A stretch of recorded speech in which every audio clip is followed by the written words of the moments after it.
espazo, ninguén pode escoitar os teus berros.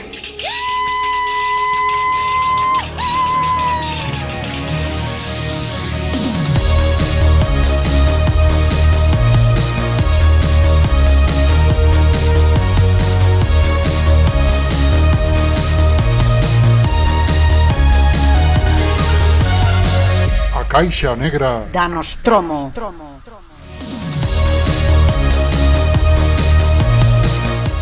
Benvidos á Caixa Negra da Nostromo, un especial de actualidade.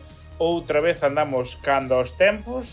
Desta vez non matamos ao Papa, pero sí que ten certa relación coa morte, porque no Concello de Lugo, como ben saberedes, houbo un caso de cambio de base, houbo un caso de me voi deste partido no que estaba nas listas e se procede a un proceso de transfugismo. Entón, unha señora que empezaba a caerlle ben a poboación lucense agora mesmo é unha especie de Cruella de Vil da política galega e vai a ser, se todo cuadra como teñen planificado, vai a ser alcaldesa de Lugo. E a señora que se posicionou fora do PSOE pode ser que teña un carguiño por Comisión de Servicio na Xunta, pode ser que non, aínda non o sabemos con fecha de agora, todos son rumores. Pode ser, dice. Todos son rumores, pero na páxina das Comisións de Servicio da Xunta estaba dunha competencia recén transmitida, cousa que non se transmiten competencias desde que se firmou o Estatuto de Autonomía, creo eu. Non sei se algún de vos ten máis coñecemento sobre estatutos de autonomía, pero creo que non. E é casualidade que se acepte unha competencia xusto na línea de unha señora que se cambia de goberno. Pero bueno, como non estamos aquí para falar de casualidades, estamos aquí para falar de cine, e Mondoñedo no cine non daba para moito, entón decidimos falar de caciques no cine. Así que me acompaña Fer Liñares.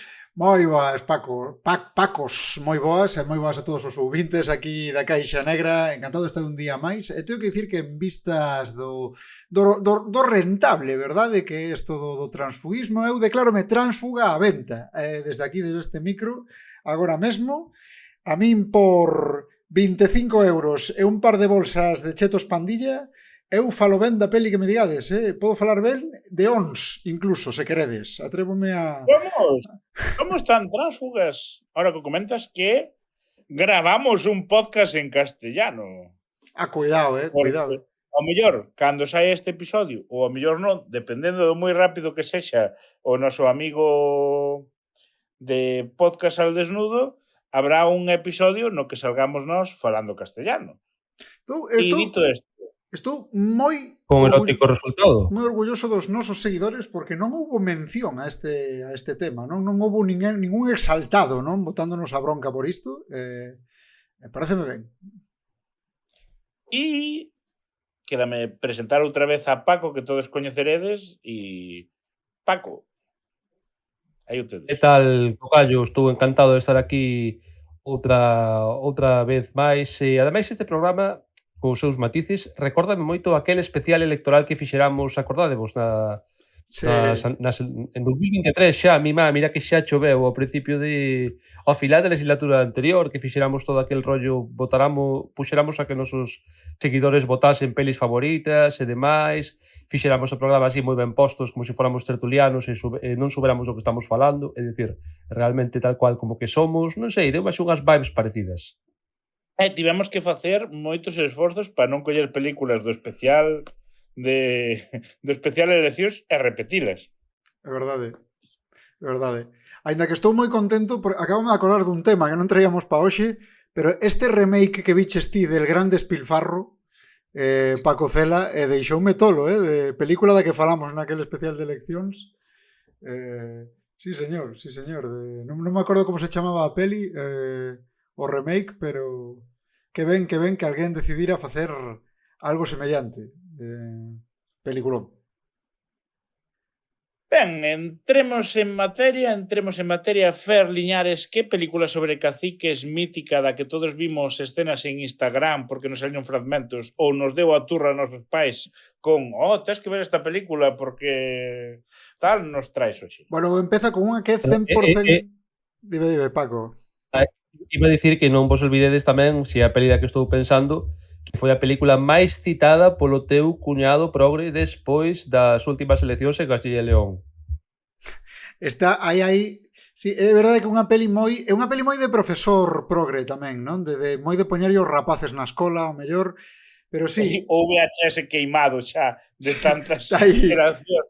Porque estamos a falar de Los Santos Inocentes, que é literalmente o que di aquí Paco Cela, porque o meu pai viu que isto, joder, isto é o máis, pode ser que este a piques de dicir o máis PSOE da historia, pero meu pai viu que daban Los Santos Inocentes o DVD con El País, entón ten Los Santos Inocentes da colección del País, non? Es You Have Been PSOE, xa sendo eu moi...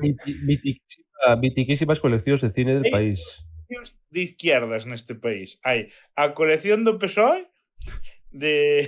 a colección del país de películas que saíron premiadas nos Goya con El País ou a colección que público. Os Goya son o premio máis PSOE do universo, quero dicir, si levas un Goya tes que ter carné directamente de Ferraz. Pero como fixo público logo, un premio de... E logo houve a colección esta de público, non sei se vos acordades daquel periódico que era moi... Do periódico me acorda, pero... A ver, eu de público ni colección que teño, e isto sí que é moi de señor maior loser, é aquela que de autores marxistas que fixeran fai un lote de anos. Por aí anda a cousa porque a versión de DVDs de público era, pois lévate as películas de Oliver Stone para a casa, entón estaba aí a cousa. Bueno. Están en YouTube. Pero, bueno, estamos con... Pois Los Santos Inocentes é unha peli do ano 84, o cal me sorprendeu, porque non me sorprendeu tanto. Do 84 a peli ten pinta de ser, ten pinta da época. O que pasa é que a novela só é de 3 anos antes. Hostia. Eu pensaba que a novela era como moito máis antiga, sabes? Porque isto... Sí, eu tamén. Pode que sexa un dos poucos casos que dun bo libro sae unha boa peli. Non hai moitos casos. Perdón, Peter Jackson presente. Claro, pero non se che ocorre moito máis. E tamén che digo que O Señor dos Anéis sendo... O Nome da Rosa. Sendo un librazo... Nome da Rosa. A ese sí que chai verco. Hai collós a ler El Nombre de la Rosa. Bueno, límolo os dous. Gracias. Que por non volver a contar outra vez a anécdota de que Foucault me spoileou o final de Nombre de la Rosa, non? Cando tíamos 17 anos ou 16, non? 16 habíamos de ter ou algo así. Sí, pero non hai moitos casos, isto é algo digno de estudo, porque O Señor dos Anéis, vale, que non vou dicir que este mal o libro, pero normalmente non se conta como unha grande obra literaria, non? É como un cumio de novela de xénero e tal, pero sí El Nombre de la Rosa e sí esta novela, que tengo que decir que non lín, pero a peli está cojonuda. A mí a verdade é que a peli me mola moito. Pero eso é o problema da peli, non o libro, creo. Bueno, pero... A Esmorga, que ademais está dirixida por un colega de Paco, non esquezamos. El hombre que mató a Don Quijote. Estamos así de... Bueno, pero continuamos cos Santos Inocentes, por favor. Pois Los Santos Inocentes é unha película que trata de... máis que de caciquismo, creo que o caciquismo está sobreentendido aquí, porque é verdade que trata moito máis das relacións entre o que serían os señoritos, non? A xente da aristocracia, digamos, ou a xente, o terratenente, non? Consolera, español, fronte ao proletario, non? Fronte á persoa que vive nas súas terras, a persoa que traballa para el de clase moi inferior. E a película vai precisamente disto. A película trata destas diferencias da relación que ten estes señoritos, porque eu digo señorito non de cachondeo, digo señorito porque se refiren os xefes, digamos, os donos da terra deste xeito, fronte os xornaleiros, non? A xente que traballa a terra pero non a posúe e está 100% ao servizo do señor. Que conste que en Memorias dun neno labrego tamén lle chaman o señorito. Chamanlle o señorito Sí, tamén. o señor, no, chamanlle o señor. Sí, pero o O fillo. dono das terras chamanlle o fillo, non me acordo como lle chamaban, o dono da terra é o señor. Pero é que isto é o que vos iba a dicir eu, porque hai o concepto de xornaleiro, non? Esta película ambiéntase, creo que non o mencionan, pero o libro está como ambientado en Extremadura. Hai moito ese rollo de os xornaleiros que non posúen a terra, non? O modelo latifundista extremeño andaluz fronte ao modelo minifundista galego onde a xente sí que posúe terra. Sin embargo, en Memorias dun neno labrego coñecemos o concepto do caseiro. Que Claro, pero ibache dicir, porque así que hai zonas de Galicia na que existe un certo, non latifundismo, pero sí que existe traballo campesiños en terra que traballaban para donos, para campesiños máis ricos, propietarios de máis terreo ou xente que tamén non era campesiña, pero tiña esa terra. É dicir, aínda que é certo que o tópico é o latifundismo andaluz, extremeño, etcétera, en Galicia non, digamos que non toda a propiedade é minifundista e non toda a propiedade está en mans dos campesiños. Aínda sendo tan novo como son, coñecín caseiros. O sea, sí? xente que non era vella, que se dedicaba a ser caseiro.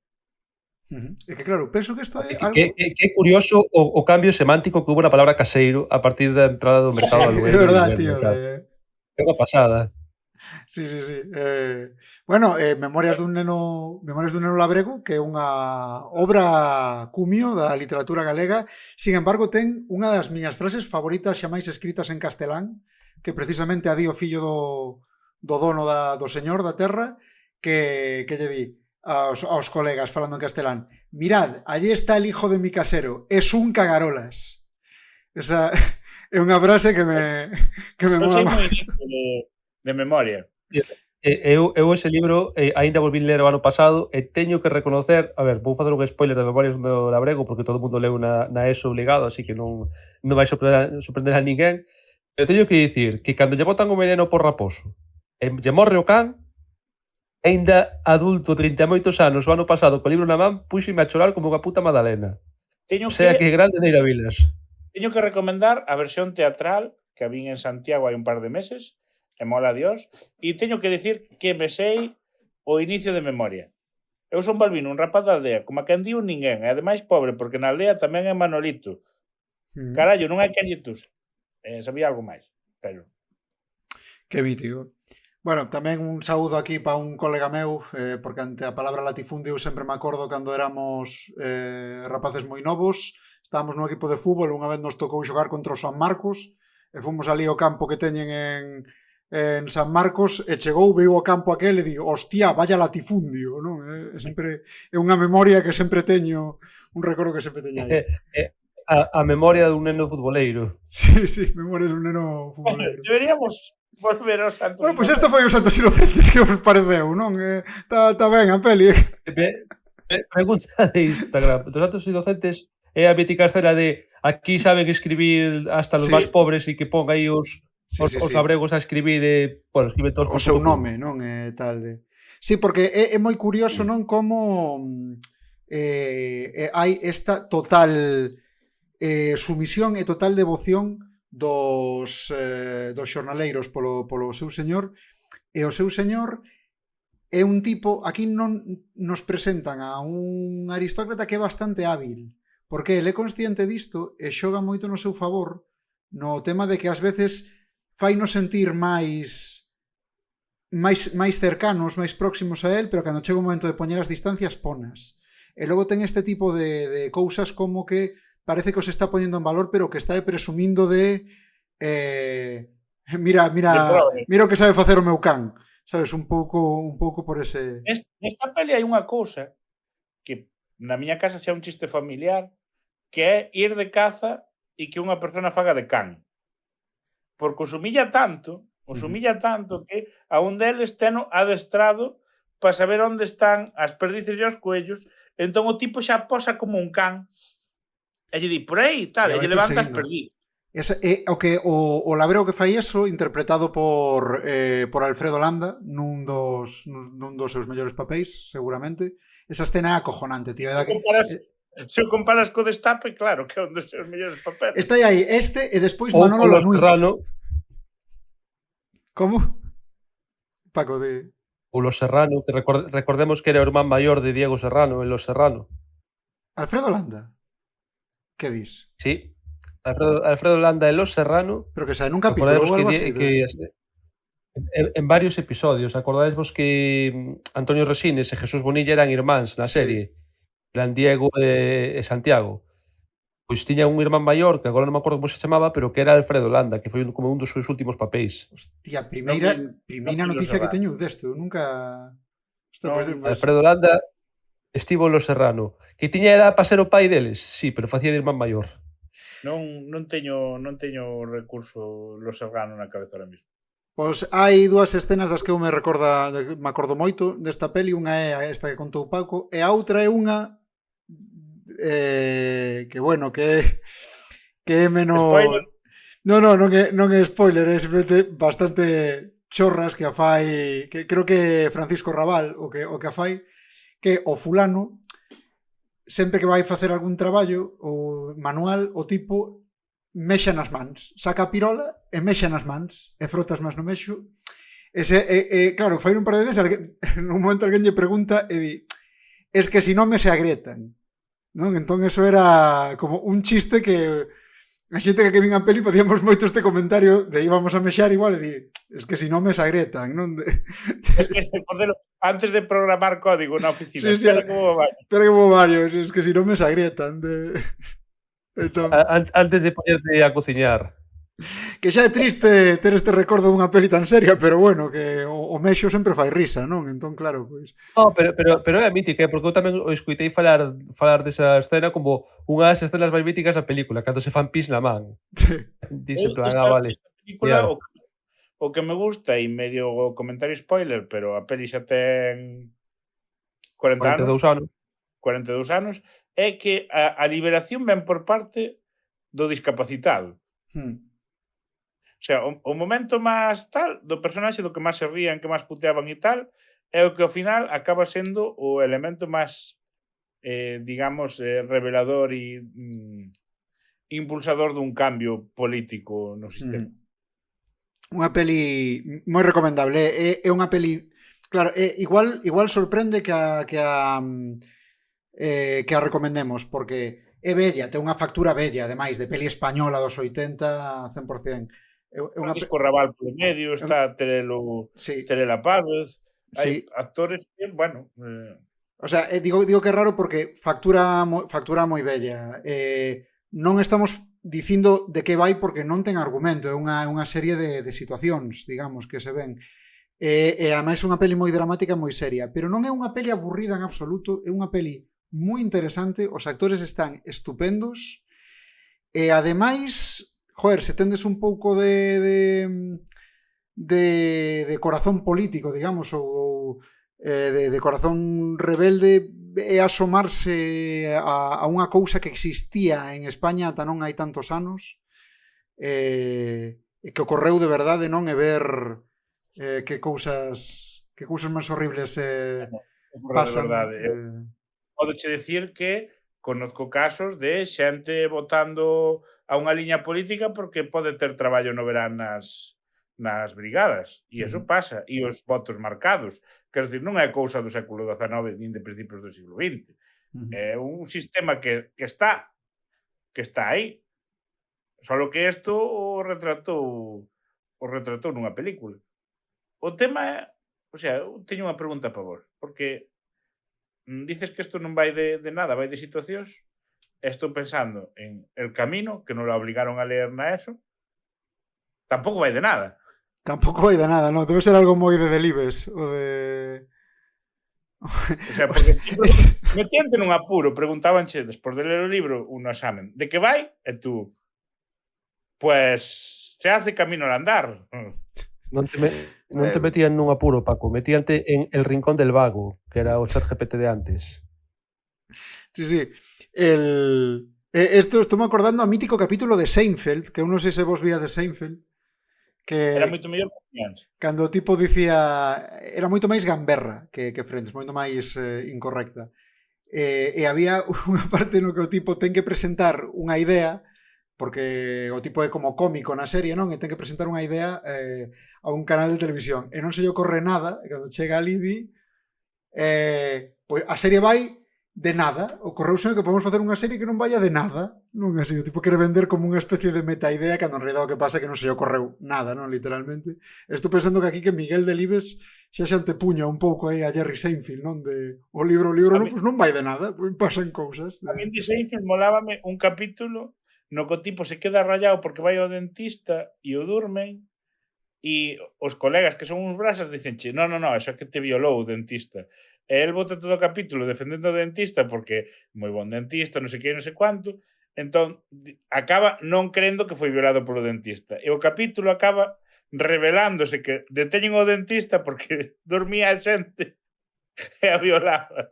Joder, non me acordo dese chiste de dentistas, pero sí que me acordo doutro, que é que el iba a un dentista que se convirte ao xudaísmo por a súa muller ou non sei que, e a partir de aí empeza a facer chistes de xudíos todo o rato, porque como agora é xudío, pode. No. Entón, claro, o tipo, como o tipo é xudío, Seinfeld sospeita e dice, este cabrón só se converteu por os chistes. Moi guapa Seinfeld, tamén recomendada. De paso que vos recomendo Los Santos Inocentes, aquí os recomendo Seinfeld. E podemos pasar a seguinte, se queredes. Pasamos á seguinte. Eu traio vos serie documental de HBO que se chama El Pionero, do ano 2019, e colle a figura de Jesús Gil e repasa toda a súa vida. E a verdade é que, dito bruto, é unha verdadeira animalada. Empeza con el co caso dos Ángeles de San Rafael, que foi un tema de que el meteuse como inversor nunha especie de macrocomplexo turístico e que pasa? Que quería abrilo antes de tempo e os arquitectos dixeronlle non. E isto sale así no documental. Pois non sei se Fer se acorda desto, pero sale así, Sí. dice, eu non firmo que podas abrir isto porque o cemento aínda non secou. El, como que non secou o A ver, cemento? Sí. é a mesma premisa que Jurassic Park, se te das conta. Sí, pero é que morreu non sei canta xente e quedou jodida moita xente porque o cemento non se caera de verdad e lles caera o complexo encima. Nunha Entón, boda, ademais, foi unha cousa plan un evento entón aí grande. é a primeira vez que vai preso. Entón, a primeira vez que vai preso queda además como un héroe popular e aos presos pois leváballes churrasco, comida e tal, porque o tipo ainda era pudiente. Entón o tipo botou preso non sei canto tempo xogando as cartas con presos a gusto, porque claro, como mercantilizaba a súa estancia no cadea, pois non tiña problema ningún. E o máis bonito desto é cando conseguiu ser alcalde de Marbella e a vez presidente do Atlético. Será en su prime. No seu momento máis álxido de estar metido en jacuzzis con prostitutas. Ese momento é o mellor do documental, porque ten momentos... Bueno, a ver, técnicamente eran as do ballet de Telecinco, pero bueno, non sei se... non eran prostitutas. Técnicamente eran as mamachicho, non estas, que eran como unha especie de ballet. Vale. Sempre din por... Como nunha desas dice yo querría a mi hija igual, si me sale prostituta o lesbiana, pues asociei que eran prostitutas. Pero po caso, Dios, que fragmento tan guapo descontextualizado che vai quedar aquí.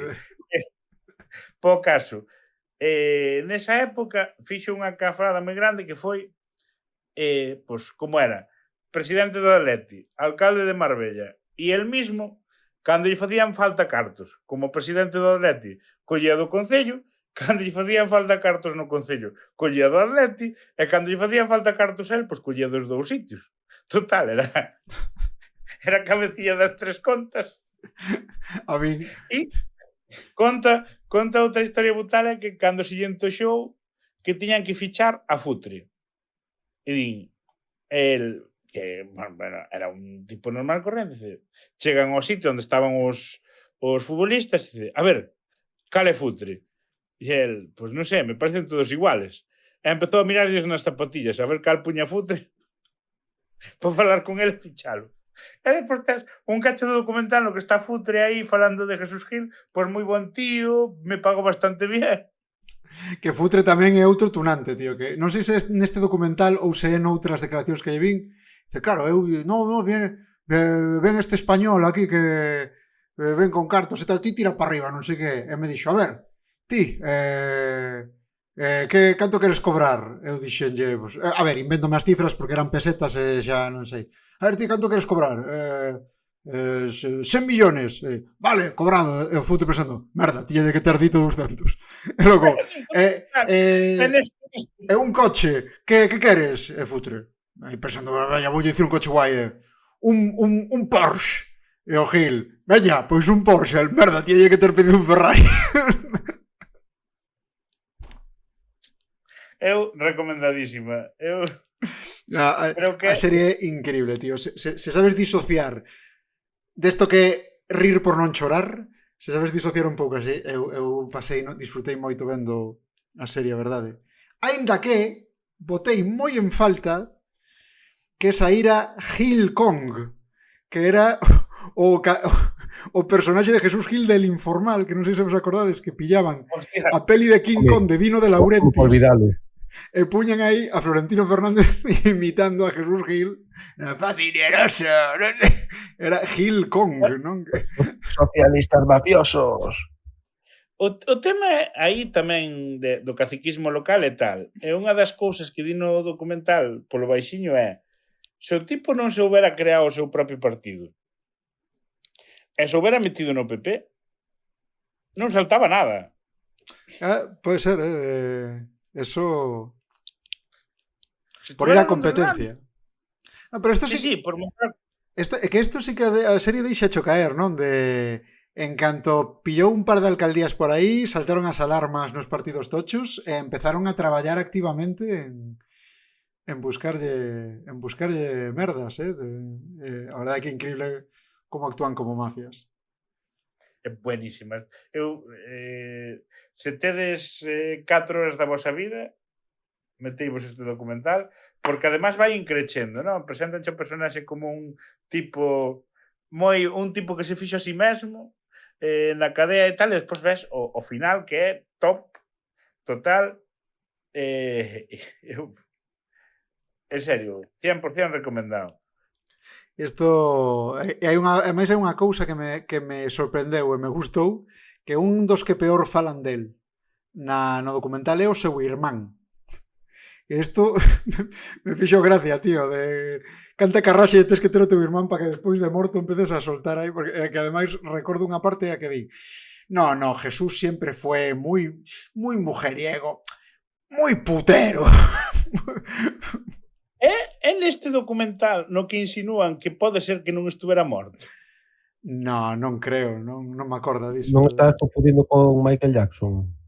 Non, é que, pois debeu de ser noutro, xa de cachondeo. Perdón, pero Michael Jackson, que por certo ainda non fun ver a peli, pero que teño ganas de vela, como xiraron un pouco as tornas, non, de Michael Jackson, non? De que todo o mundo convencido de que era un pedófilo, agora estamos salvando nenos. Agora está emerxendo a teoría de que lle fixeron a montaxe porque estaba en contra de Epstein, que estaba sacando nenos furtivamente da isla. Estaba, hostia, como cambia a narrativa aquí, increíble, de heroe a vilán aí e ao revés.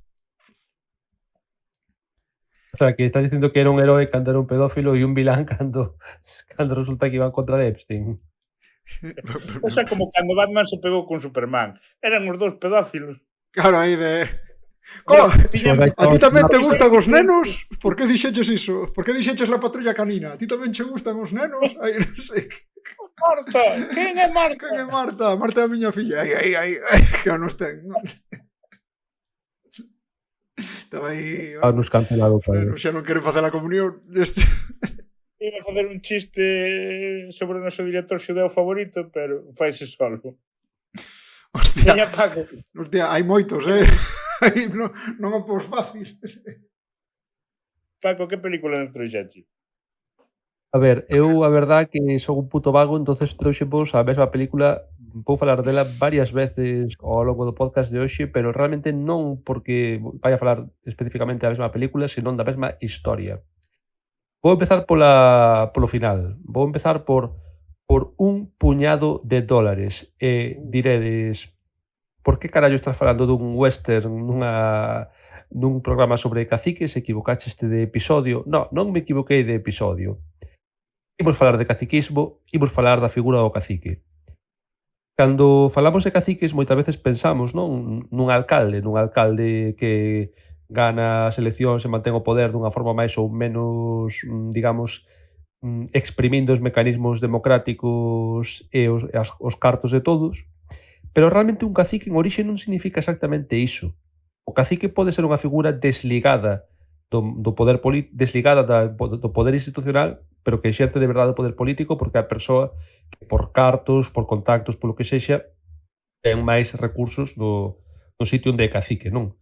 Pois isto vai un pouco polo mesmo tema, porque se recordades por un puñado de dólares o primeiro spaghetti western de Sergio Leone, o que o A lanza un pouco a triloxía. fama, filmada en España, sí, primeira triloxía, pero tamén inventor aínda que non é a primeira vez que se facía un western en italiano e tal, sí que foi digamos, a que tivo máis éxito a nivel internacional e que por eso creou este xénero que despois foi tivo tanto éxito e no que Clint Eastwood se moveu pois como un peixe na auga. Este foi o inicio e introduciu varios arquetipos do xénero, incluído un dos meus favoritos, sen dúbida, que é o heroe sen nome, o heroe solitario, taciturno, cunha axenda propia que non che deixa ver moitas veces, e no que realmente casi non che explican quen é nin onde ven, porque o importante é o que está narrativamente o que está facendo no lugar no que está. E este home, este pistoleiro sin nome, interpretado por Clint Eastwood, no caso de Por un puñado de dólares, chega a unha vila, creo recordar que é mexicana, que é como do norte de México ou algo así, que non é exactamente Estados Unidos. Pero bueno, a unha vila, digamos, do oeste, no que dúas familias rivais se reparten o poder dun equilibrio moi precario, e no que el xogará a dúas bandas durante toda a película entre ambas partes, como dicía, en beneficio Como se fora unha concejala do PSOE. dunha axenda propia. Exactamente, el fará transfuguismo, el chega ali e fai transfuguismo durante toda a película. Entón, é unha peli, si crea un xénero, falábamos antes do Señor dos Anéis, non? Como dicía Fer, cumio do xénero e creador de xénero, pois esta peli pásalle un pouco o mesmo. Quero dicir, podeche gustar máis ou menos, a min gústame, pero unha película que evidentemente ten un gran valor xa solamente polo feito de ter creado toda unha lexión de copias e copias posteriores. Consagrou a Clint Eastwood, a verdade é que fai un papelón dos moitos os que despois viríamos nel. É unha película moi distinta aos westerns que estaban facendo naquel momento nos Estados Unidos. De feito, o outro gran nome que podes pensar asociado ao western como é John Wayne, non ten moito que ver realmente os seus personaxes, a súa figura, a súa forma de ser, digamos, cas os personaxes de Clint Eastwood nesta serie de películas. Digamos que esta senta as bases dun xénero. E o máis interesante da película, bueno, entre as moitas cousas interesantes, é precisamente ese dobre xogo, ese non entender moi ben por que o personaxe está obrando como obra e por que se está movendo simultaneamente xogando un xogo tan perigoso entre dúas faccións rivais, que é unha fórmula que despois está copiada ata a saciedade. Non é original, porque un poquinho máis adiante neste mesmo programa vamos falar de onde ven esta fórmula, pero se vos dades conta, despois hai un lote de películas que a copiarán incluso fora do western. Estou pensando agora mesmo en dúas. Unha que non me acordo como se chama, pero que é de Bruce Willis do ano 90 e pico.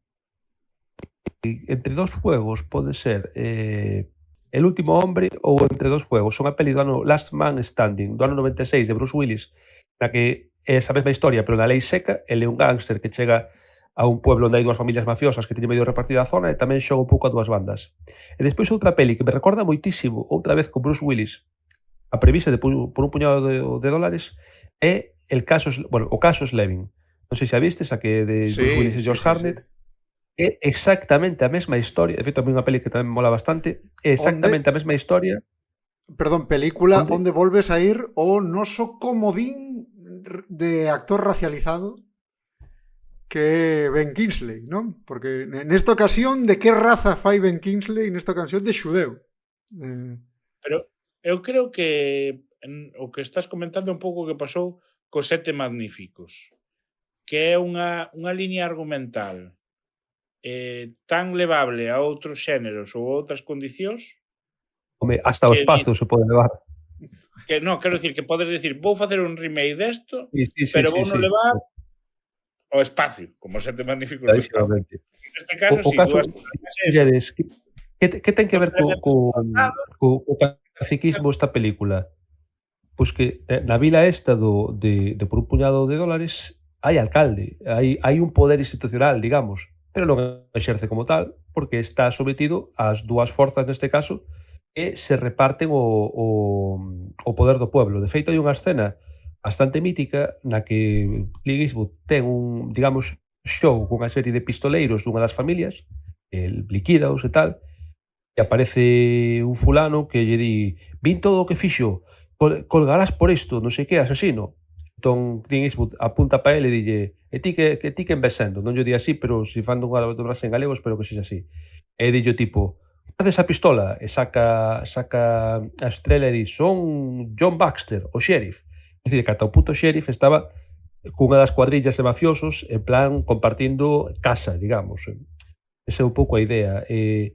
Por que ten esta peli que ver co caciquismo? Porque precisamente mostra unha relación de caciquismo, de poder real, de quen exerce a titularidade do pueblo, incluso sin ter ningún tipo de legitimidade institucional, sometendo a todas as persoas que están ali ao seu propio arbitrio e creando unha rede que digamos que parece indestructible hasta que o noso bo Clint aparece polo horizonte.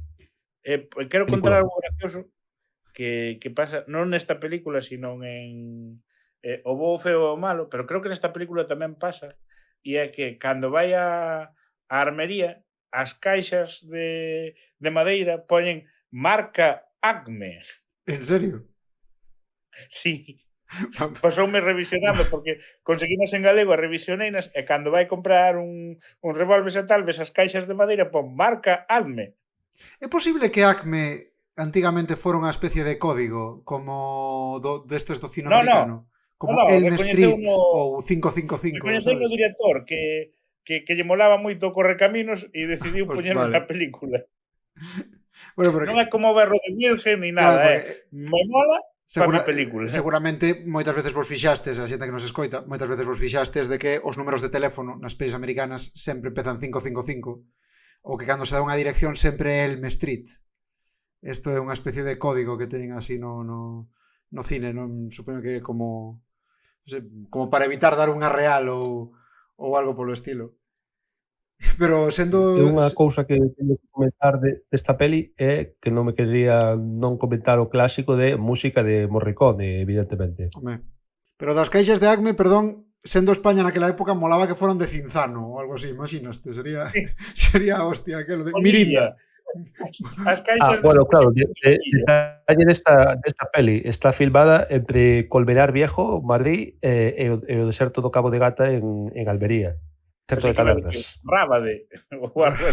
Cuidado, pois rabade un pouco ás veces que ten esta rúa principal aí cas casas baixiñas ao lado, nos que hai algún bar e Pero tal. pasa unha movida nesta peli en varias máis de Sergio Leone que tamén é certo que o que eu sei do Far West está moi mediatizado polo que vin en westerns, precisamente. Pero a veces hai paisaxes que non che cadran cun western. Como moi verdes ou moi tal, que dis, ui, no, isto non me creo. Isto non Pero é o min Far eso West. pasou menos odiosos 8, tío, porque o de que neve nun western eu non estaba acostumado a eso, pero quero decir, pero obviamente os estados nos que era o sí que podía nevar nos invernos, Sí, porque supoño que había zonas máis verdes e tal, non todos serían eses desertos que estamos afeitos a ver, pero faiseme raro. Pásame nesta, pásame en Agáchate maldito, que é outro putísimo hostia, un peliculón gato. outro putísimo peliculón de Leone. Un Pasan puñado de varias. whiskas. Saluda a cámara. Agáchate maldito, que xa que o citamos, o tío é un exterrorista Do Ira. do IRA.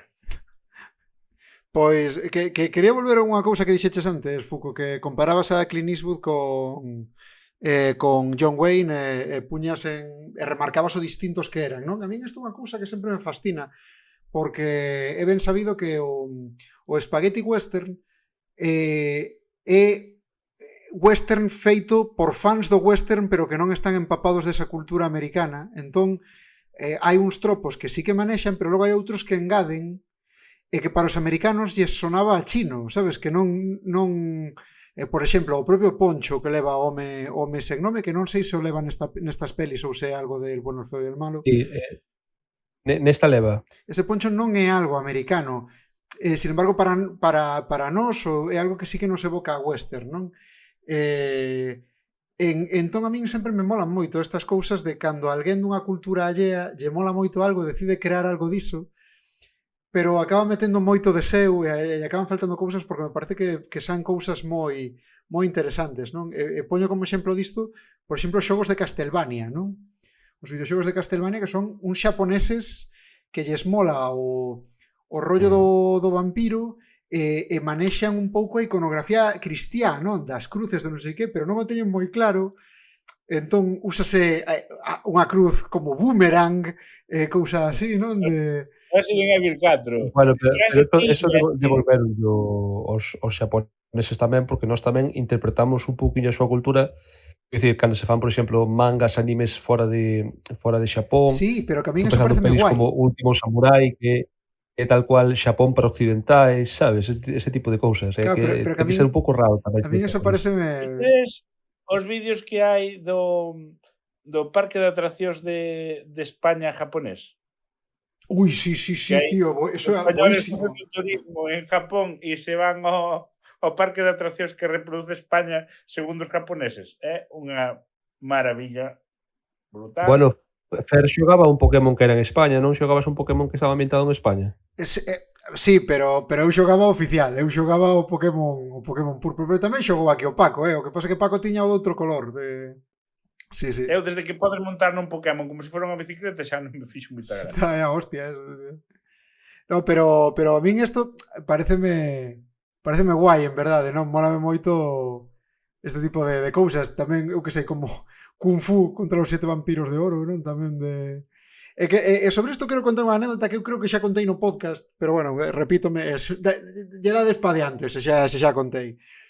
Eu recordo que hai anos estaba eu buscando un piso de alugueiro na Coruña e fun buscar pisos por aí e cheguei a un que estaba guai, así bastante moderno, non? Pero que me fixei que o tipo tiña todo decorado en plan zen, non? En plan oriental. Era un puticlub. Non era un... Bueno, a verdade é que ben podía pasar por eso porque as cores eran... Tamén che digo que, bueno, quero dicir, non sei. Bueno, aquí non quero que me pide, pero a verdade eu non sei se os puticlubs están decorados en plan zen ou non, porque non é algo do que eu frecuente, non? Normalmente me lo contou un amigo. Bueno, pois cheguei ao sitio estaba todo decorado pois con budas, destes xardíns destas cousas como de area co rastrillo, sabes? O gato non o vi, pero vi algo mellor, tío, que ensíname o baño e dentro da ducha tiña como unhas pedras así con xuncos e un Buda, tío, tiña un Buda na ducha. O sea, o Buda así... Na Coruña, un Buda na ducha. Vamos decir unha cousa. Estou empezando a entender que nos nomearan mellor podcast conversacional, porque levamos un episodio de cine. Estamos falando de por un puñado de dólares. Bueno, pero isto é moi importante de saberlo. O precio polo que alugaban na Coruña ese piso. Un Buda na ducha, que claro, que digo eu, tío, isto ten que ser unha falta de respeto para alguén que sexa budista, non? Está aí budando co carallo aire e aí botándolle o xabón enriba ao señor Siddhartha aquí. Dos que mexan na ducha. Imagínate que che chega aí unha Mercedes Milá da vida que enriba mexa na ducha e lle salpica o Buda, tío, pero que é aínda peor, tío, quero decir. Ti imagínate isto que hai aquí en Valencia, que ti marchas a Tailandia, vas a alugar un piso e de repente atopas un Cristo crucificado na ducha. Tío, un pantocrátor na ducha. Son xa aposta que o grifo da ducha sea a cabeza de Jesucristo. Jesucristo, e bote auga, tío, por aí disti, pero vamos a ver, tío. É que é o mesmo, a mí non me jodas.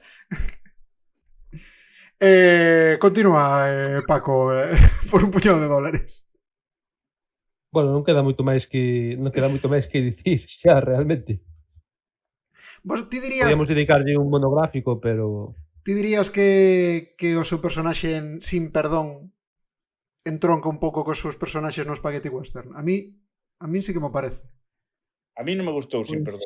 non sei que che diría, Sin perdón é un pouco máis serio, digamos. Sin É que o perdón, para Spaghetti min sí que podía ser os personaxes de John Wayne de vellos, Sí? podían ser Clint Eastwood de Sin perdón. É Sí que me que parece máis clásico. o Spaghetti Western non deixa de ser moi caricaturizable, o sea, se o pensas, hai momentos que son de dibuixos animados. Hai un momentazo en Por un puñado de dólares que despois tamén pasa noutra peli que vou comentar hoxe, que é cando pasa por diante do único tipo que fai cartos no pueblo, que é o ebanista, o sea, o carpinteiro que fai os ataúdes. Entón dille en plan, prepara 3 caixas. E o vello queda como, 3? Despois cando volve dali un caixo, despois de cargarse a 4 tíos, dille, perdón, quixen dicir 4 caixas. Buah, pero eso repítese en A outra peli da que en el bueno, el feo e el malo, cando hai o tiroteo final, non sei se en el bueno, el feo e el malo, sí, hai un tiroteo final. Entón, pagábanlle non sei canto por bandido, non? Entón está recopilando, contando os bandidos, e o pai da muller asesinada na peli dicelle tal, 32, e anda un pouco, pégalle un tiro a un malo que quedou por aí random, o outro dille 33, contache mal. momento que tamén foi referenciado na edición extendida de As Dúas Torres, cando están contando no Abismo de Helm os Urujai mortos. Pois pode ser Momento que se a súa vez é referenciado no Retorno do Rei cando están contando os Númaquil mortos. ao mellor o Retorno do Rei é unha terceira parte de... O mellor é unha peli de caciques, pois se chama O Retorno do Rei, e con isto vamos pasar á seguinte película, Paco, porque xa non podemos estirar máis o chicle Claro, por un que puñado che de pasou dólares. na ducha da seguinte película? Pues na seguinte ducha, pois non había, estaba aí o muro das lamentacións, non? Recorda que o noso podcast está disponible en YouTube, iVoox e Spotify. Nesta última agora tamén subimos vídeo. E se queres máis parvadas sobre cine, sempre nos podes seguir nas nosas redes sociais. Búscanos por @cnegranostromo en Instagram e Twitter. Twitter agora chamase Xe. Sí, bueno, eu aínda lle digo Simago o Carrefour, así que imagina.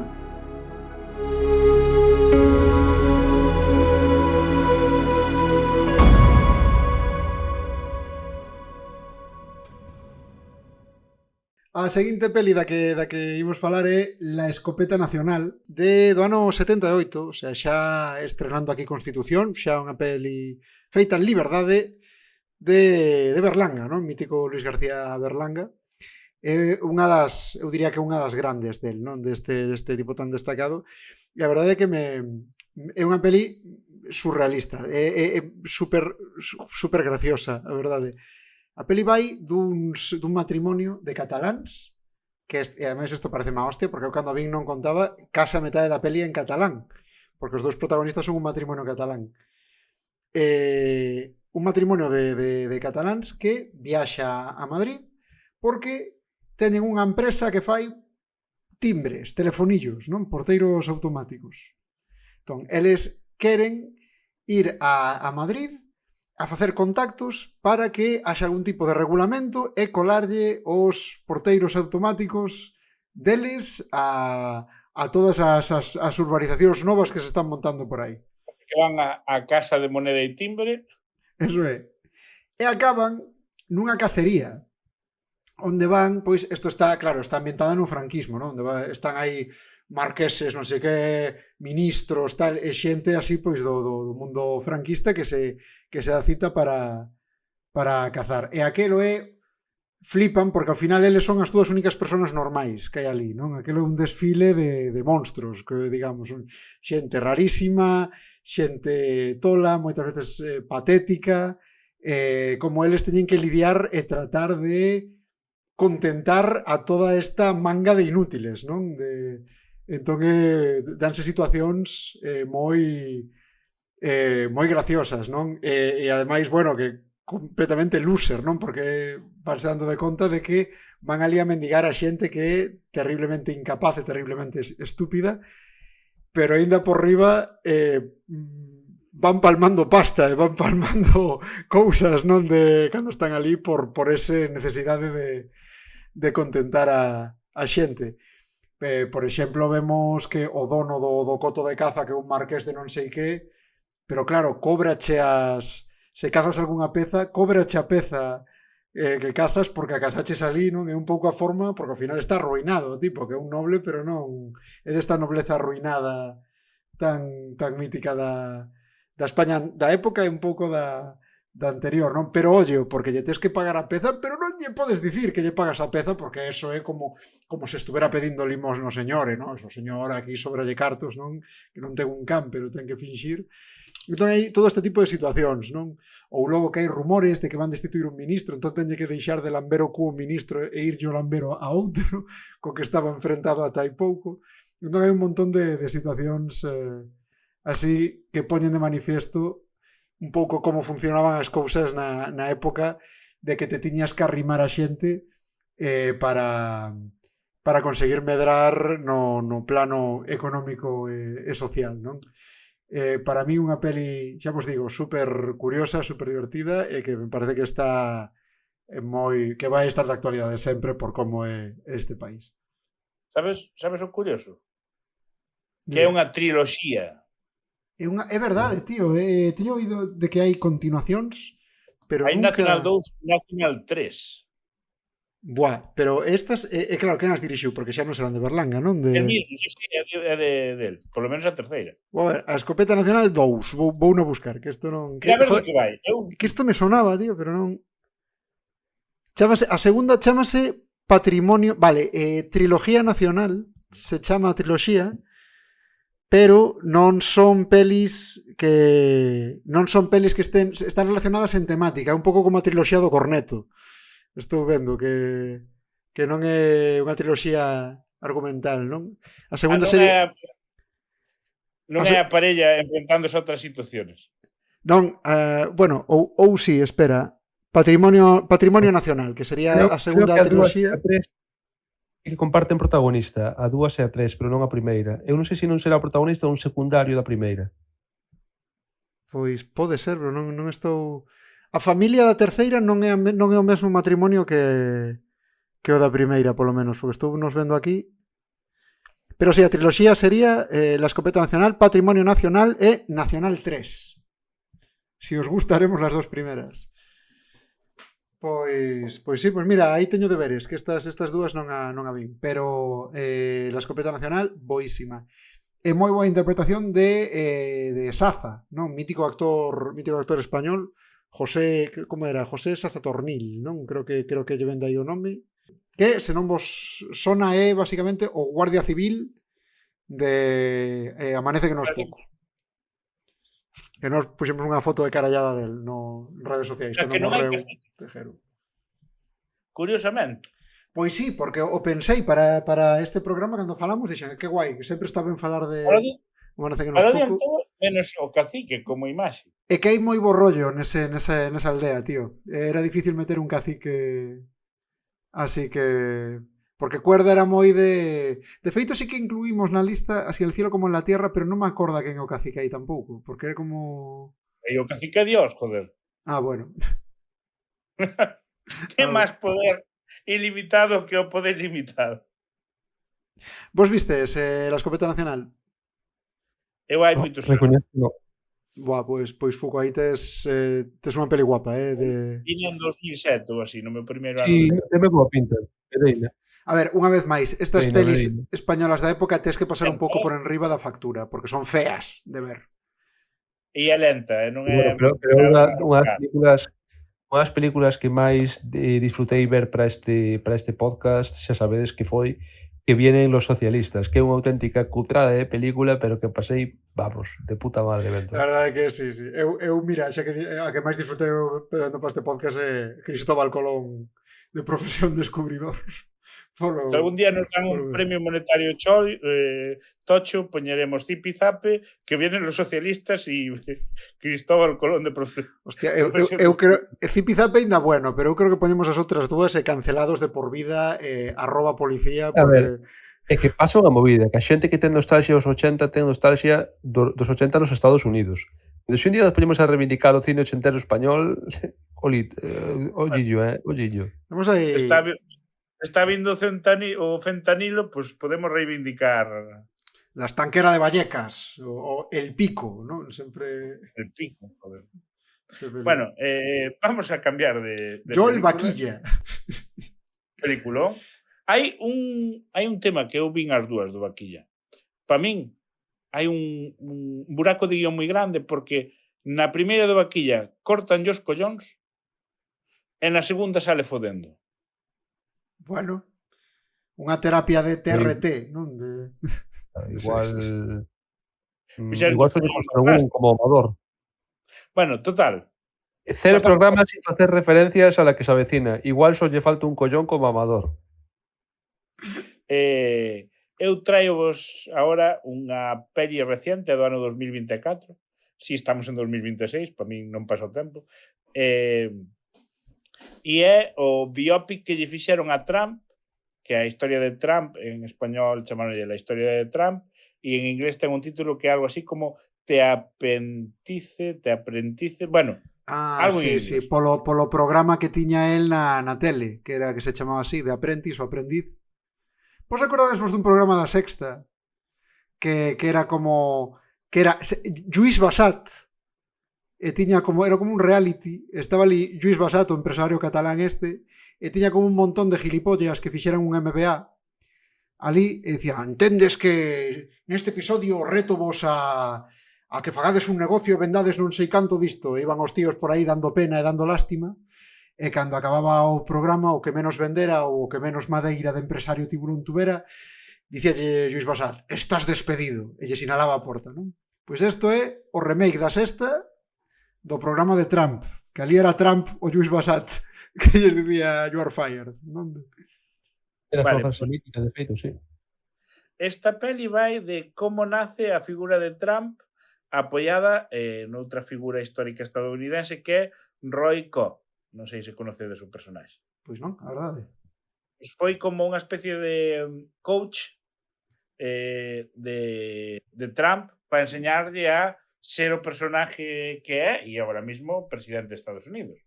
Entón, a peli ve como este home lle vai dando consellos de como ser empresario, de como triunfar, de como aparentar, truquitos de mago, non? De cara a xente, rollo os tipos de regalo que ten que facer para emplumar os políticos, etc.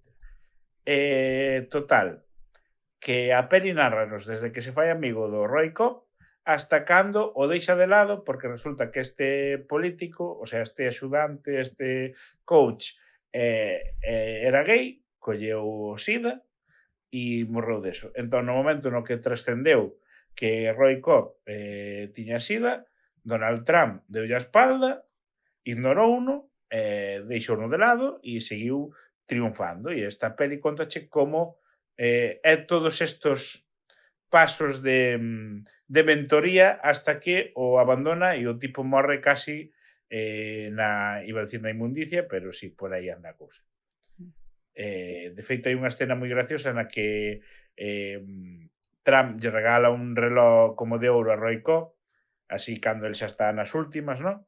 Se lle acerca a Melania e lle di, no, se ten unha caixa deles, pídeos a China, dice que son orixinais, pero é un reloj de mierda. E eu recomendo, gustoume bastante, o que fai de Donald Trump vai vos a sorprender porque é o soldado de inverno. Ostras, pois sí que me sorprendeu, sí. Sebastian Stan, e está moi ben caracterizado E de Roy Cohn fai Jeremy Strong, que o estuve buscando tampouco. Estará mellor que grande. Alec Baldwin en esa película que xa sabemos, non? E, pois, eu recomendo, a ver, non deixa de ser un biopic. O sea, vas ver a vida do tipo. Pero está ben montada, ten bo ritmo, o sea, non te aburres durante a película, ten unha duración adecuada. É a mítica que te pos un día da noite antes de dormir e che cunde. Pero estou pensando que do E aprendes 2020, moito. do 2024 E aprendes moito. bueno, estamos Sí. aí que vai que non vai. O 2024 é de antes do segundo mandato, entón, non? Entendo que sí. Uh-huh. Non sei cando aprobou o segundo mandato. Isto é da época do primeiro. Digamos que está falando antes do primeiro mandato. O sea, contache como se creou o seu personaxe de ter os hotéis, de, sabes, este rollo. Ainda non era presidente nesta película. Era pre-presidente. Pois xa, se nos 70 ainda faltaban uns cantos anos. Sí, no, digamos que a maneira... Estou vendo fotogramas da peli en Film Affinity e acaba de ver unha foto de Sebastian Stan nesta peli que vos acordades vos cando se fixo, bueno, cando se empezou a falar de introducir a Luke Skywalker en The Mandalorian e en pelis e series novas Star Wars, pero ambientadas na época do retorno do Jedi, máis ou menos, falábase de que Sebastian Stan daba bastante o pego. Pois estou vendo a Sebastian Stan con peluca rubia nesta peli e a verdad que sí que ten un toque a Luke Skywalker bastante gracioso. Non sei se é unha peli de Donald Trump ou de Luke Skywalker, tío. Nunca os vimos Pois xuntos. Nunca os vimos xuntos. Ao mellor Donald Trump move cousas coa mente tamén. O tema é que che explica moi ben a creación do personaxe, non? De como este tío pois acabou sendo un melómano da Virgen, sabes? De como Un megalómano, un megalómano, Paco. Que? Un megalómano. É lo que é un melómano. Que lle gusta a música. Pois unha persoa que lle gusta a música. Que lle gusta Melody. Pues, Alguén que se ponga a tono escuitando los gorilas. Eso é un melófobo. No, Melófobo. ese é un seguidor de Melendi, que lle gusta emborracharse nos avións. E a quen non? Ryanair xa non é a única forma de aguantar Ryanair xa, a este punto. Dito isto, Paco, que película nos trouxeche? Bueno, pois trouxemos a mesma película de antes, porque agora vamos falar de un dos casos de plaxio máis descarado e a vez con mellor resultado da historia do cine. Por un puñado de dólares é do ano 64, creo recordar, pero un plaxio dunha película xaponesa de 3 anos antes, filmada polo mitiquísimo Akira, o que non é Toriyama, é dicir, Kurosawa, se chama Yojimbo. Creo que significa algo así como o gardacostas en xaponés.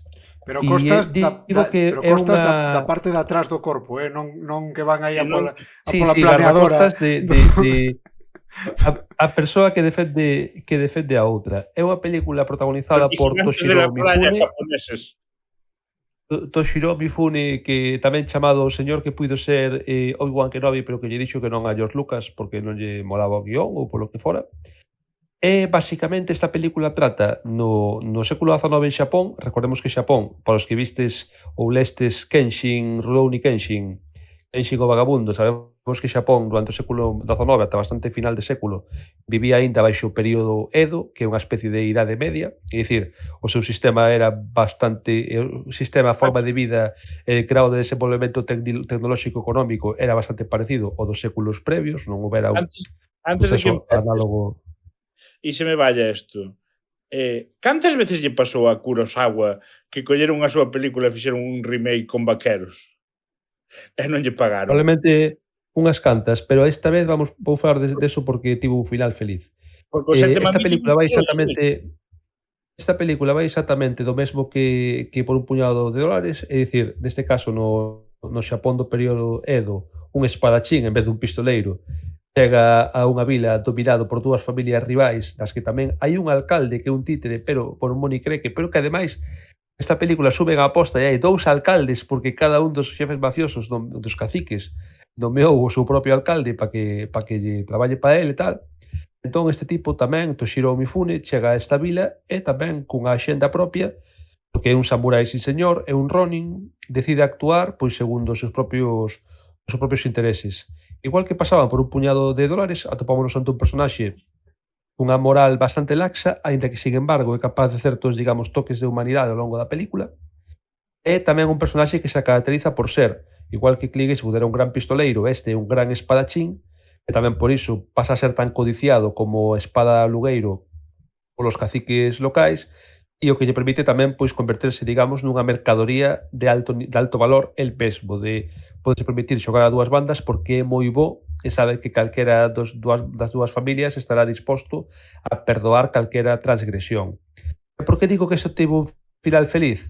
Porque cando se estreou por un puñado de dólares e Akira Toriyama, Dios, perdón, Akira Kurosawa e compañía viron co que había, denunciaron a Morricone, gañaron, perdón, a Leone, Morricone pobre, bastante tiña que facer a música, gañaron o xuízo e conseguiron o 15% da taquilla mundial e os dereitos de distribución de por un puñado de dólares en Xapón, Taiwán e Corea do Sur, se non falo de memoria, se non me equivoco. É dicir, Akira Kurosawa dicía, andando o tempo, que sacara máis cartos por un puñado de dólares que por Yojimbo. É dicir, que é un destes casos dos que se burlaron, bueno, fixeron ya putada, pero o tipo reaccionou e acabou ganando. Acabo de buscar plaxios a Akira Kurosawa, ¿no? E sáleme a mítica de bichos... A Star Wars, sempre din que a primeira de Star Wars é un plaxio dunha película de Fortaleza Escondida ou algo así del. Polo visto hai unha peli que se chama La Fortaleza Escondida, da que sacaron Star Wars. Sí. Bueno, imagínate que agora... vístela esa, La Fortaleza Escondida? Non a vin aínda, pero... Imaginaste que agora a vemos e resulta que igual, pero igual, rollo de que chegan a cantina e que o puto mesmo, en plan aí. No, pero dos plaxos de Kurosawa, acordemos que vos dixen que unhas miñas escenas favoritas de por un puñado de dólares era o de prepara 3 caixas, perdón, 4 caixas. Sí. Pois en Yojimbo, despois dunha das veces que se carga varios matóns rivais, o protagonista dille ao carpinteiro, que tamén nesta película é o único que está facendo cartos do pueblo, prepara 2 caixas. Bueno, no, mellor que sean 3. E mira pa un que está morto no chan e di, no, que sean 4. Estaba vendo Yojimbo, que a mí despois de por un puñado de dólares, bastantes anos despois, e dixen, en plan, non pode ser. O sea, non pode ser que un dos meus chistes favoritos da outra peli sexa un puto plaxio tamén. Pero bueno, en definitiva, Yojimbo, igual que lle pasa por un puñado de dólares, é unha película moi recomendable. Eu tiña medo de que, ao mellor, ao ser unha película xaponesa aos 60, por moi peli de samurais que sexa, sabes? Non estamos afeitos ao seu ritmo narrativo, bla, bla, bla, bla, bla, para nada. Pareceme unha película que, nese sentido, un espectador occidental moderno pode disfrutar perfectamente. Mais alá de que sea en branco e negro. Sí. Para min é unha peli moderna. Tremendamente Star Wars. A Fortaleza Escondida. Vale, Paco sigue na pantalla anterior. Dios. Logo conto, acaba de falar Paco, pero acabo de quedar flipando.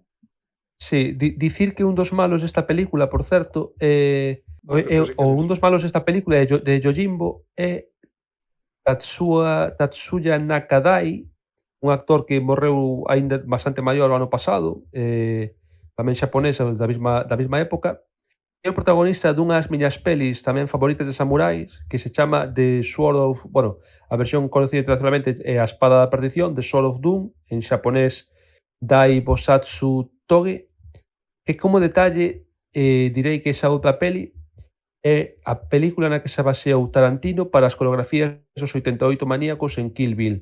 Dicíamos que Yojimbo é unha película que me parece moi moderna, esta outra que vos recomendo, The Sword of Doom, ten unhas coreografías bestiais aínda a día de hoxe, unha película tamén do ano 60 e pico. Tamén moi recomendable para a lista de películas de xaponeses que berran e meten cuchilladas. Fala aí da Fortaleza.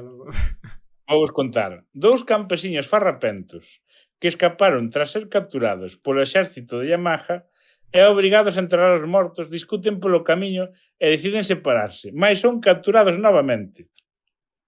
Conseguen escapar de novo cando os prisioneiros se sublevan e encontran ao carón dun río 2 pezas de ouro marcadas co brasón do exército vencido. E atópanse con un home misterioso que os leva a unha fortaleza oculta. Este home, que dice ser o general do exército derrotado, Oye, Paco, por favor, non nos fagas spoiler de toda a película, que eu quero vela. confiando na cobiza dos seus compañeiros, pretende atravesar o territorio inimigo acompañados da princesa Yuki. O sea, é Star Wars, pero protagonizadas por C3PO Sí, e R2D2. é que eu, a min, a persoa que me falou desta peli, un saúdo, Rafa, díxome que en plan, tamén unha persoa superfan de Star Wars, que me dixo toda a escena da Guerra das Galaxias, da discusión e a separación e o secuestro polos Jawas de R2D2 e C3PO son os putos campesiños da Fortaleza Escondida. E polo que describiches, completamente. Ahora teño que ver Solamente esta. nos faltan Chewbacca, Han Solo e Luke Skywalker. Pois ya botei un morro que te cagas, tío, porque o Rei León non era tamén unha copia de algo xaponés, de Kimba el León Blanco, que non sei de quen é esa, así é de... Só non me quedo Osamu Tezuka, pero bueno, estou dicindo Sí. un pouco por dicir, pero... Bueno, pero polo menos con Yojimbo pagáronse royalties, eso é importante. Porque Sergio Leone é un pringado europeo. Se fora americano seguro que nos pagaba. Polo carallo pagou Disney nada, seguro. Bueno, antes de que acabemos o programa, hai outras películas nas que salen caciques que tiñamos ganas de citar. Como Pero son... non de volver ver, iso é importante dicir, Como son- non de volver ver. Sí. Na Lingua das Bolboretas hai un personaxe cacique que é cando lle están facendo a despedida ao mestre, que se jubila, solta un discurso sobre a liberdade e tal, e enfádase un dos pais que marcha co fillo. Ese é, supostamente, o cacique local. Non me acordo quen facía del. Non sei se vistedes Melancolía, esa peli esa peli que é como As Bestas, pero estrenada uns meses antes. Vai duns tipos, o sea, unha parella que volve de Alemania e se quere instalar no rural, e hai unha escena na que van ao concello a pedir permisos a alcaldesa, e hai un momento moi cacique de, bueno, vamos vendo, vos ide facendo e xa veremos como se arreglan os permisos que hai que arreglar. En Animal, a serie, non sei se viste a serie de Animal, a de... Está do veterinario, non? Era veterinario. Hai o personaxe de Antonio Durán Morris Sí. facendo de cacique, que fai bastante ben de señor con pasta que o consigue todo no pueblo. Temos antes Que volvemos á idea de que o cacique non ten por que ser o alcalde. A min é un detalle importante. Temos Antes de Nós, que sale o personaxe do cacique querendo foder ao pai de Castelao porque ten un horreo moi bonito. É que en Galicia a figura do cacique, tío, ten un papel na literatura super predominante, non? Quero dicir, o caciquismo era algo que non existía somente en Galicia, pero aquí parece que como que será máis consciente ou se cara tiña máis poder, non sei. Eu creo que porque hai unha serie de topos que forman parte do ideario do galeguismo desde o principio, eu creo que o rexeitamento ao caciquismo tamén por non solamente por ser caciquil, sino por representar un sistema de político alleo, bla, bla, bla, bla, bla, eu creo que ten algo que ver por aí. Por eso ten toda esa forza. Sí, bueno, é como o anti-esquerdas de Galicia. Sí, a ver, que de feito, eso digo castelano sempre en Galiza, en plan, como que existe o tópico do caciquismo galego, eso digo castelano literal, bueno, non literalmente, pero parecido, é de algo así como, pero realmente calquera provincia española ten o seu cacique, quero dicir, non é, existe o tópico galego, pero non é un fenómeno galego, en absoluto. E que recordando recordando pezas para... O sea, non é un fenómeno especificamente galego, quero dicir. Xa. Recordando pezas para isto, acordeime, e Fer tamén se acordou, das curtas que fixeran os de Hai que botalos, de Burla Negra, que adicaban un par de pezas ao tema do caciquismo, e hai unha peza con cámara oculta que é o mismo coche do señor do pueblo traendo os vellos a votar, facendo varios viaxes e carretándose e dándolle os sobres. Se informan, dicía fulano. Sí, é verdad. Acórdome de eso. E claro, despois fala con ele, hai o audio, está en YouTube, recomendo vos que revisitedes esas curtas de Hai que botalos, porque... Sí, eu tiña o DVD, prestei no primeiro de carreira e nunca me veu de volta. Oh, No regreso. Craso horror. Ellos non prestedes cousas. Había algún curto que era unha mierda, tamén vos lo digo, non todos estaban guais. Ese estaba guai. A curta de... Joder, o de untos na xunta era o mellor. Ese é o que me gusta a mí, o de untos na xunta e facendo aí co himno do... A ver, hai que recoñecerlle o PP que ten temazos, porque ten aí o himno ao PP que mola e o xuntos máis forte de Juan Pardo, non? Xuntos máis fortes, máis claros, xuntos vai ben. Xuntos nos trucos e xuntos nos fallos tamén. E cando eran Alianza Popular, a canción de Europe. De Europe, tío. Alianza Popular. Todo temazos, tío. Eso sí que ten ben dominado aí a dereita. Eso faltanos aí, non? Que Podemos aí a batucada do 8 de marzo esta, pero pouco máis. Eso non se asemella aí a Carliños Bravo. En Marea de Galicia tuveron xente cantando, versionando a Extremoduro, que daba moita grima, por certo. E aquela vai subir a marea. Sí, aquele vídeo era terrorífico.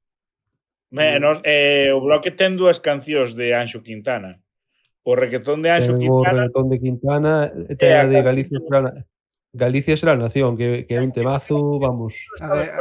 Ainda día de... O máis triste esas cancións é que eu creo que son cancións de fans. Quero dicir, que nin siquiera eran oficiais, digamos. O reggaetón de Quintana... Fanfiction.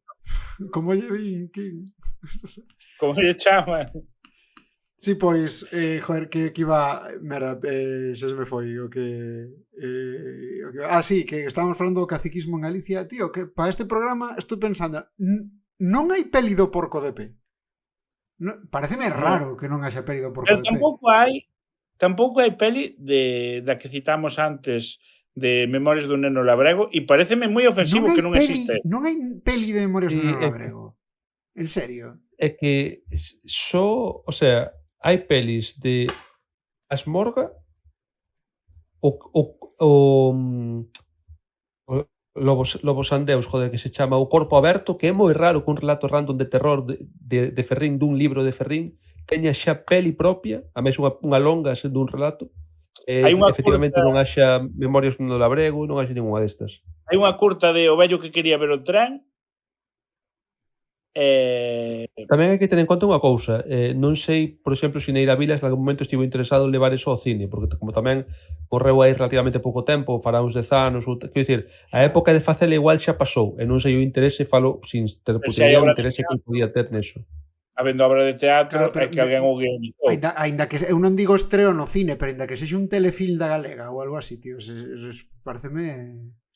Se me dice agora que existe mítica peli que a financia a Xunta para poñerlle os nenos na escola ou algo así, creo, sabes? Pois non, eso non existe. De momento. A ver a que facela. Damoslle ideas aos directores galegos. Despois da túa peli de Slasher, Paco, hai que buscar financiamento para isto. Ou facer como a peli esta do rato Mickey asesino, Winnie the Pooh asesino, Memorias dun neno labrego asesino. E Memorias dun neno labrego e zombies, non? Tamén de... Balbino cazavampiros. Balbino. Bueno, que os caciques son os vampiros. Balbino cazacaciques. Memorias dun neno labrego Rim, e montados en mecas gigantes aí de...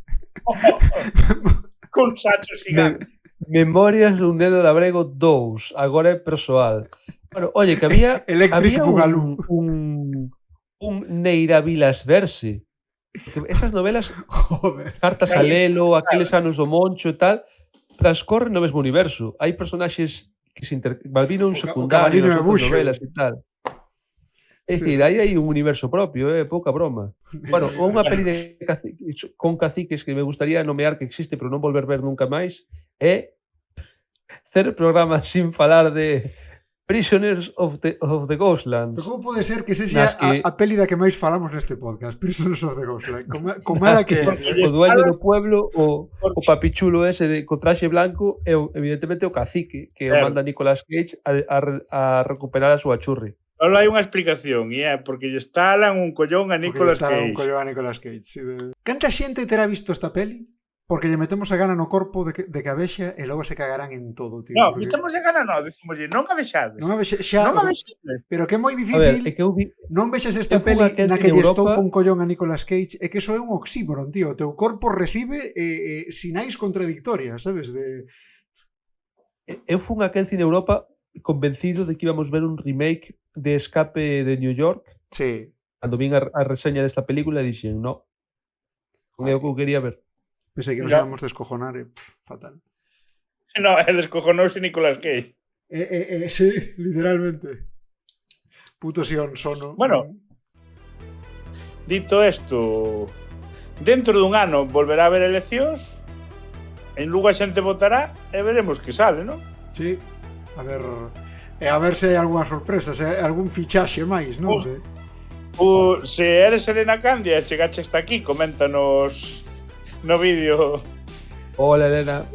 putos rojos de izquierdas. Ainda e así. se eres Pablo Prado e chegache hasta aquí, coméntanos putos rojos bolcheviques. No, a ver, coméntanos putos rojos de mierda ou danos un maletín. Quero dicir que vamos a ver, tamén. Ainda- Non vamos ser os únicos idiotas, non? Aínda así, Unos regalos de la hostia. o PP de Lugo aínda lle queda moito pa ser como o PP de Santiago, non? Que tuveron que empufouse tanta Dios. peña aí que tuveron que meter a xente de nova xeración xa na lista porque Que xa les correra todo. banquillo, tío. No PP de Santiago había un chiste que era que Este foi Para o banquillo.